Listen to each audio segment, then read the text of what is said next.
My goal today is to address guilt, and the guilt I address is my own.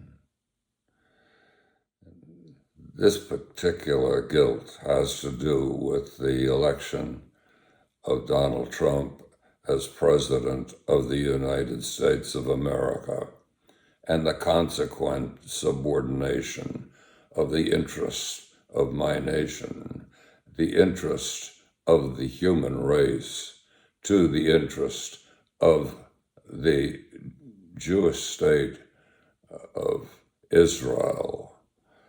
This subordination strikes me as being ultimate tyranny, and it is the last thing that I would like to support. But what do you do about guilt? I was voted for this man. I believed him when he promised peace. I believed him when he promised an interest in the United States.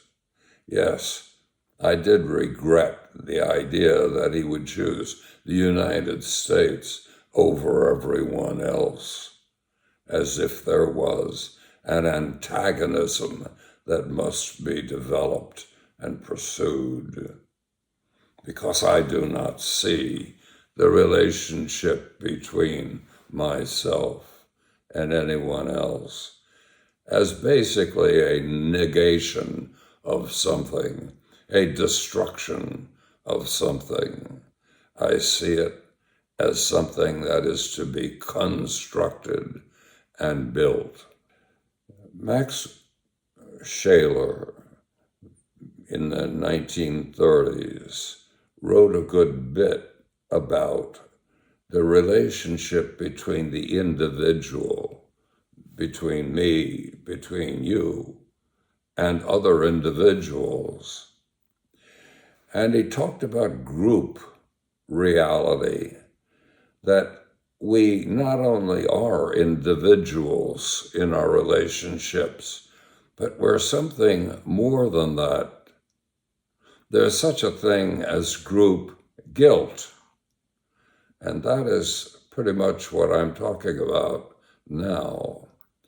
A group has created something of which they repent, and what can be done about it? Perhaps nothing. But what is it?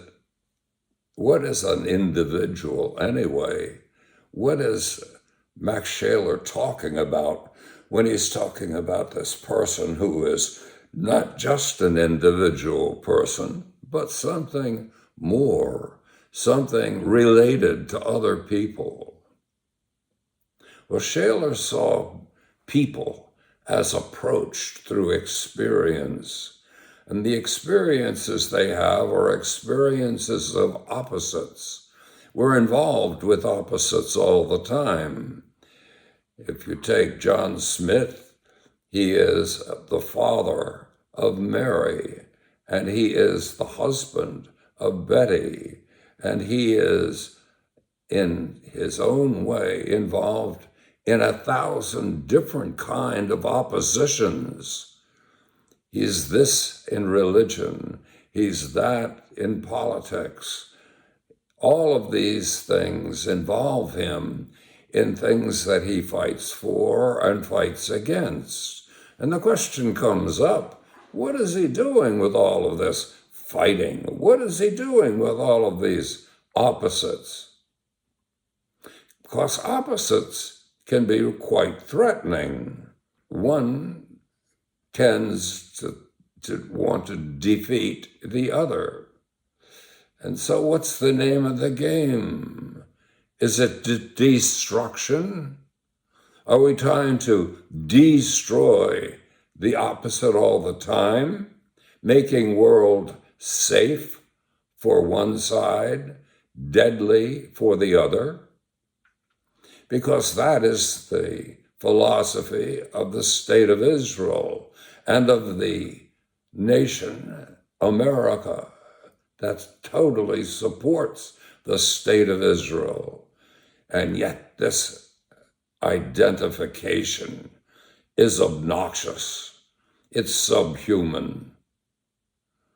It's an America that I do not want. The America that I do want is a builder of relationships, someone who involves himself in the contradictions of which life is full, but involves himself in a way that creates something new, something better. The basic question, I guess, is what are we here for? When we awaken to reality, our reality, what is it to which we are awakening? A call to destroy others so that we can be safe? Is it because we are so enamored of what we are that we want to see it not simply exist in the future, but triumph, to destroy its enemy in the future? Or are we something quite different? Are we builders?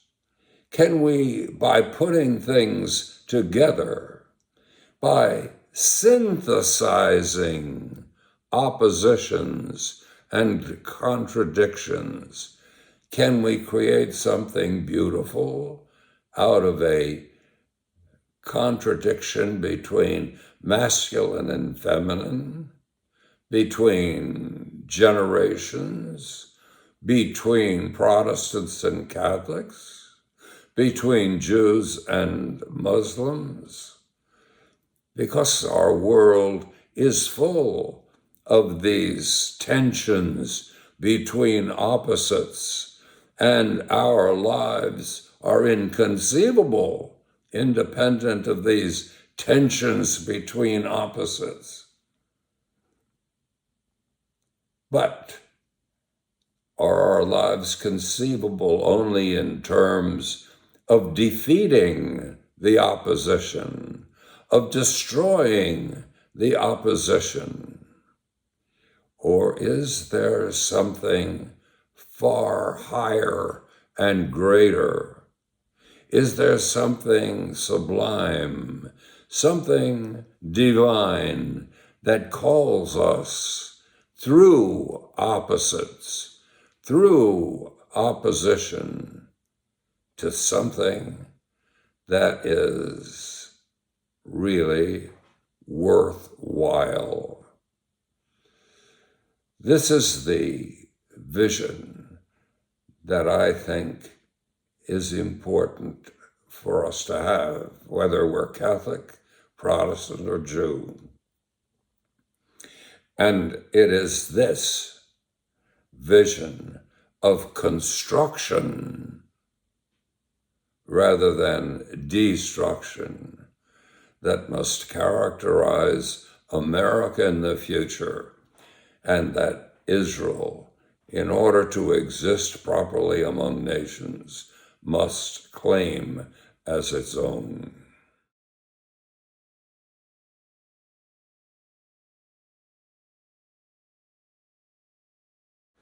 There's reality, and there's our knowledge about reality. Two things, and they're different. Our knowledge about reality tends to be ordered, rational. It's reasoning. There's a certain logic that follows through, and if we master that logic, we have some control over reality, and reality kind of conforms sometimes to what we'd like it to be and like it to do. But that's knowledge about reality. Reality, in fact, is not logical. Reality, in fact, is not simply a simple kind of reasoning process. Reality consists of opposites. And the only way we know reality is through opposites. So that when we think we know reality, the reasoning, we're deluded. And when we actually do know reality through opposites, we're on the right track. The problem that we face all the time is that we think in terms of logical reasoning. We think in terms of a kind of ordered reality in which A depends upon B, and there's a certain consistency that we can follow and master, and therefore have some control over what happens. On the other hand, when we think we've got it through that, we've made a mistake. So we are operating with two systems. One system is a mastery of logic, and the other system is a transcendence of logic. Now, the difficulty here, we tend to group our knowledge systematically, and we get a system of logical relationships, a system of evaluations which are internally consistent with each other, and we think we've got it. We're Catholic and we've got it. Or we're not Catholic. We're Southern Baptist and we've got it. But as a matter of fact, we don't. Because these systemic creations of ours, these algorithms by which we unite experiences, these things are in one way informative and helpful to us, but at the very same time, they lead us astray. And so therefore, if we are truly wise, we use these algorithms and profit from them. It gives them some control over reality. But we are not stupid enough to think that that is it, because it isn't. It is a transcendence of every algorithm. It is the transcendence by reality of these systems by which we think we master reality. What we are seeking here is the ability to identify with reality rather than simply logically define it. And the wise person, the wise man, is the one who is capable of doing that. Now, the problem is that these algorithms are very, very suggestive of the fact that we can really master reality through them. They suggest just that. So often enough, we take our system, the system we have mastered, and we plaster it on reality. We think this is the key to an ethic. But in fact, it is the key to eternal war, because everyone has their own unique ethic. And that unique ethic demands respect, but also it demands transcendence. So if we're Catholic and we know that this Catholicism of ours has given us a beauty, a grasp of reality that we wouldn't want to do without, well, that's fine. On the other hand, if it gives us the thought that we can demean or depreciate other people's grasp of reality, it is deceptive. So, what we're trying to do always is both utilize that ability to order reality in a logical way, but at the same time transcend that order in such a way that we can comprehend the alternative vision of reality that the next man has. Religions can complement each other. Nations can complement each other. Races can complement each other. Yes, in their unity, they will oppose one another. And left to that unity, we have only wars. But wisdom means transcending that limitation. We use the limitation. Yes, it has a value, but we must transcend it. And only by transcending it do we truly unite with people everywhere. So what's happening today? In today's America, we are at war with Iran. We have committed ourselves to identification with an algorithm stemming from the Jews in the Middle East. And this Judeo vision has set us at war with one nation after another. It has made us seek the destruction of one nation after another in the Middle East.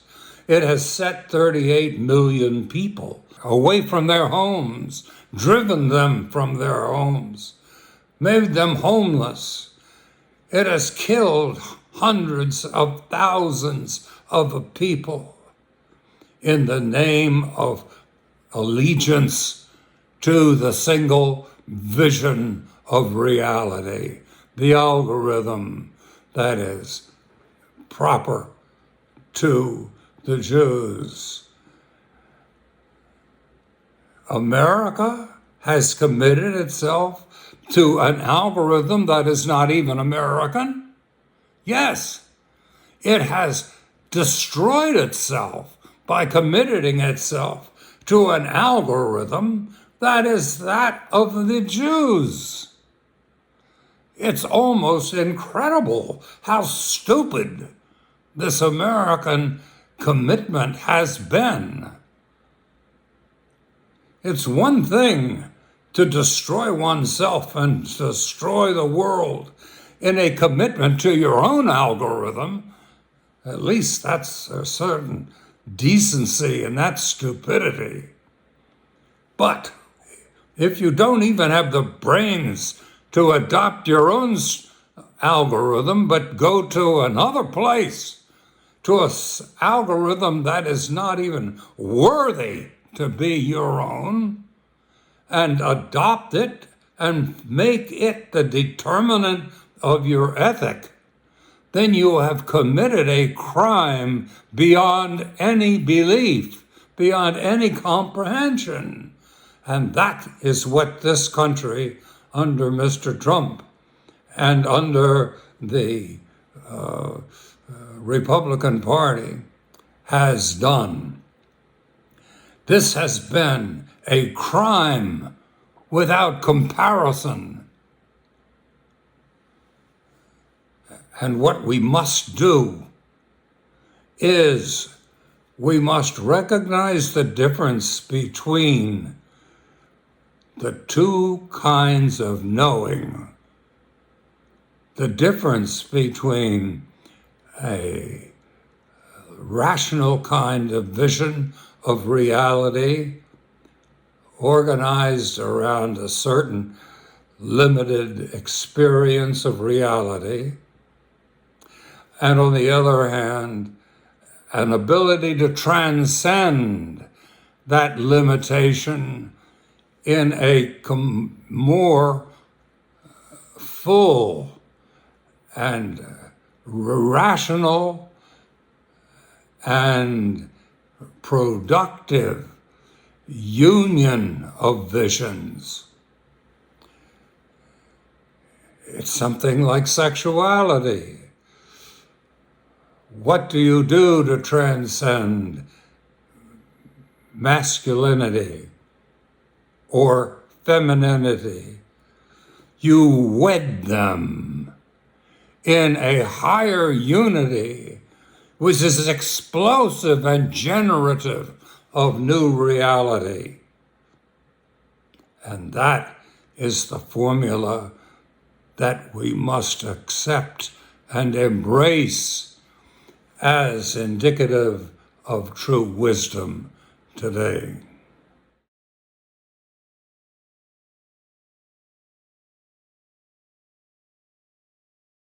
Today is the best of times and the worst of times.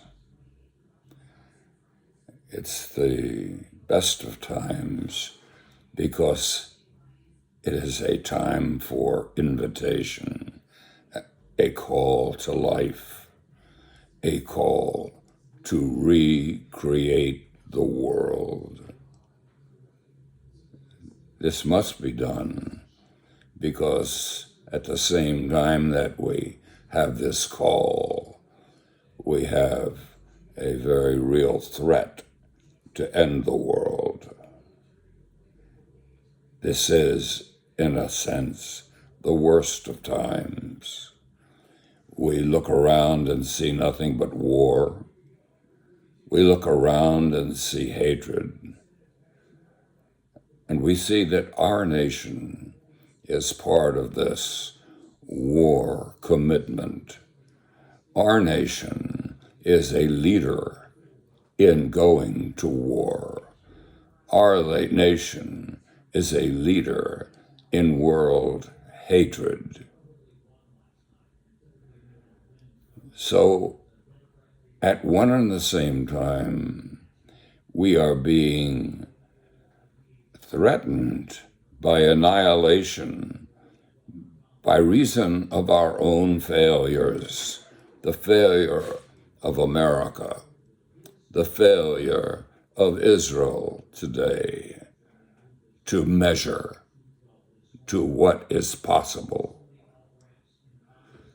But we are also called to rectify this situation and change it and create or recreate the world. Now, if that sounds a little ambitious, it is nothing more than a response, a reply to the divine invitation in Genesis that we are to image God. The Creator God is to be imaged by the sub-creators, the men and women who are his creatures. This is our call. And how do we respond? Well, strangely enough, the response has got to be through an embrace of opposites. We live in a world of opposites. Now, not everybody would recognize that because reality is seen by so many as just simply something that we can measure or count. And if we can't measure it and can't count it, it doesn't exist. But in fact, through our self-consciousness, we're quite aware that there's more to reality than what we can count and measure. There is the ability to identify with other people, identify with a wife or a husband or a child or parent, identify with other people on your block, identify with other people in your nation or in your part of the world or on the other side. And finally, identify, and this is most basic of all, identify with the source of your invitation, because you have a divine spark. You are a divine spark. And the source of this invitation, this spark, is something with which we are called to identify. So we're talking about a different metaphysics. We're talking about not a simple metaphysics of measuring and counting. We're talking about a metaphysics of identification, of coming together, of remaining uniquely apart as we come together. We're talking about a universe of opposites. This is not something that we can simply reason our way to and see what this great, huge, united mass is all about and have answers to every question. We're not talking about artificial intelligence here. We're talking about the very opposite of artificial intelligence. We're talking about the unique ability to take differences and create from them a new and better world. So if opposites, in a sense, stand before us as an invitation, what does that mean? What does it mean to say that the opposites that are at war today, on one side, there is Israel and United States.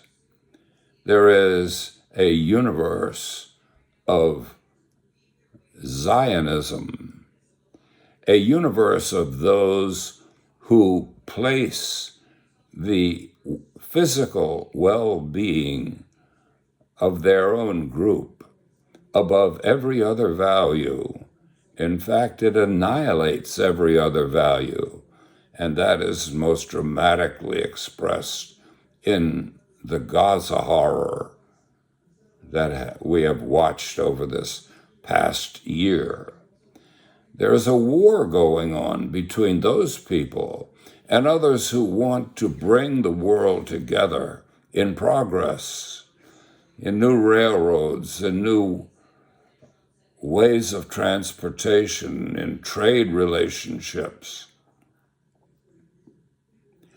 And which side are we going to opt for? Are we going to simply go along with America because our president has selected this kind of solution to world problems, even though we can see how evil it is. Evil at the very root, as we bomb people out of existence. We burn them and bury them in the rubble. No, this is a time when we must stand for reality and a true understanding of it. This is a time when we must live and die for the good of our nation and of our world, because the good of our nation is tied up inextricably with the good of our world. So it's not simply a matter of recognizing opposites as essential to good health in the world. It's important to realize that we have a responsibility to these opposites. We are to bring them together.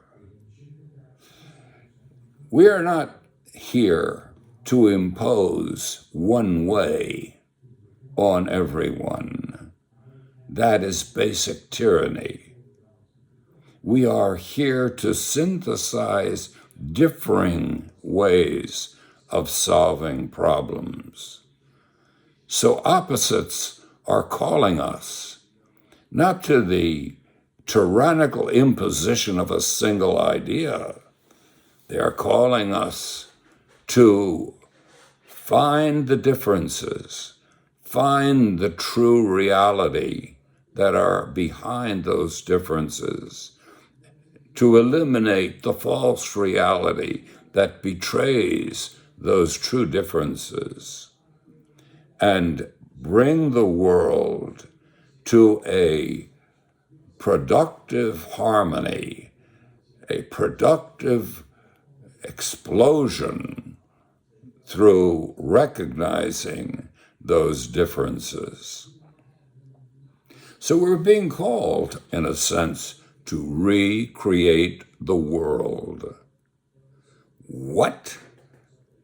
Recreate the world? Is this what we're called to by Genesis? Is this what we are called to do when God wants us to image His creativity? Yes, we are called to unite differences in sex, differences in business, differences in religion, differences in cultures, differences everywhere. And this reality is not something that should fill us with dismay, but fill us with anticipation of the creation of something richer than we had before, something better than we had before. For differences mean not compromise and not the imposition of one side rather than the other. Differences mean that both sides have something that must be preserved in a new synthesis that draws them together and creates something that is itself creative.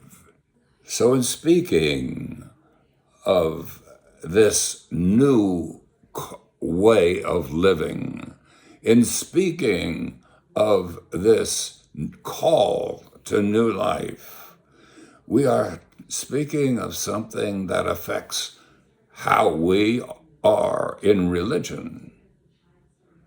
What does it mean to be a Catholic? Does it mean that you are now quite aware that you have all the answers and that no one else does? No. Does it mean that as a Jew, you have the right to trample on other people's existence and eliminate them in order to push your own particular project? No. Does it mean that Zionists, Christian Zionists or Jewish Zionists, can absolutely select a way of being politically and then ram it down the throats of everyone else in the world? No. It means that out of differences, something new and more fantastic than ever can emerge. We look at the way that World War II ended in Japan and how the two nations, the United States and Japan, created something out of their bonds, out of what they had in common. And it was magnificent what they did. You look at the United States and Germany in 1948, doing the very same thing, bringing people together, reconciling differences by synthesizing them. And the results were fantastic. You can look at any marriage. A good marriage is always a matter of synthesizing differences, not of eliminating one side for the benefit of the other. So what we're speaking about relates to everything in life. We're always involved in value conflicts. We're always challenged to select one side and destroy the other. That's the easy thing because we only feel early in the game one side, the values on one side. And what we're challenged to do is awaken to the values on both sides. Only then is synthesis possible. So I repeat, this is a time of hope and a time for fear. The hope is there because if we respond to the challenge of Genesis properly, through synthesis, through a recreation of the world, the hope is justified. If on the other hand we don't, if on the other hand we follow the example that Mr. Trump has set for America and that Mr. Netanyahu has set for Israel, if we follow the example of the Zionists in this subhuman response to the call, we have much to fear. So let us face the future with hope.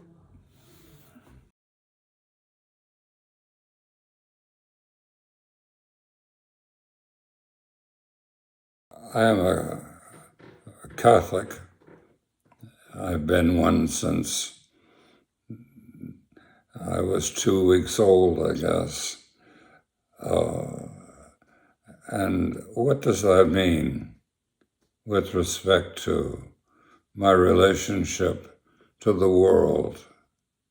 Does it mean that basically I have a set of answers to any question that arises? Well, no, I don't think so, because I really don't. So what does it mean to me to be a Catholic? Does it mean that I should reduce or reject my Catholicism and go for something else? Well, I don't think that either. It's not like I am not happy with my Catholicism, but it's also that I know that my Catholicism is a limitation as well as an enrichment. So, what am I looking for? What I'm looking for is an embrace of the now, an embrace of the divine invitation that characterizes the now, the ongoing now, N-O-W, in my life. It never stops. It's always changing. And it's a call, an invitation to become, not simply to agree to certain ideas. No, it's far more than that. It's an invitation to create something. In the book of Genesis, we're called, all of us, to create a new world. And that's what my understanding of divine invitation is all about. We're invited to recreate the world. Does that mean that we take this particular group of laws and make them an absolute and reject that group of laws because it differs from our absolute? No. It means that we are receptive to the divine beauty and invitation that uniquely finds expression in my group of laws and in your group of laws, and that the invitation is a constant call to wed opposites in the creation of a new reality. This kind of understanding of divine invitation, of the meaning of the now, this understanding is at odds with what we have been doing over these past 50 years and more in league with Israel. The Israeli understanding is an absolutization of a group of laws. And we have gone along with that as Americans. But America must be better than that, and Israel must be better than that. Because no matter how rich is the heritage that Jews have of their Judaism, and that Catholics have of their Catholicism, and that Americans have of Americanism, that heritage is something that is an enslavement, a prison, if it is made into an absolute. We are not called to make an absolute of the beauties in our life. We are called to enrich ourselves and others by the many beauties that are contained in other people's lives. We're not called to recreate the world in obedience to a certain narrow group of principles. We are called to wed the principles that have enriched our lives with the principles that have enriched other people's lives, so that we're seeking a wedding of nations and races and ideas, ideals. This wedding is the only way by which we can recreate the world in the divine image, because it is meant to be nothing less than a recreation in the divine image of the divine image. This is our goal. This is the religion that must govern our lives. It is not a rejection of old religion. It is an insistence upon the immensity of divine invitation that has been experienced through the old religion, but as an invitation to something more.